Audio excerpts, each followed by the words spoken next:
நாட்டுக்கு உழைக்கும் நல்ல மனிதரை நாமே தேர்ந்திட வேண்டும். நாட்டுக்கு உழைக்கும் நல்ல மனிதரை நாமே தேர்ந்திட வேண்டும்.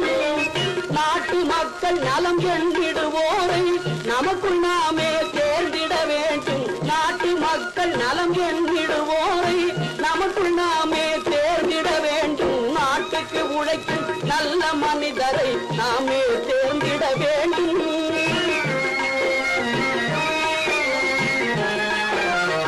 உணவு தானியங்கள் விலைகளை குறைத்து உழவு தொழிலையும் உயர்த்திட செய்து, உணவு தானியங்கள் விலைகளை குறைத்து உழவு தொழிலையும் உயர்த்திட செய்து, ஊரங்கும் ஜனங்கள் பசிப்பிணியை தீர்த்து, ஊரங்கும் ஜனங்கள் பசிப்பிணியை தீர்த்து ஊட்டமாய் உழைக்கும் உத்தமரை நம் நாட்டுக்கு நம்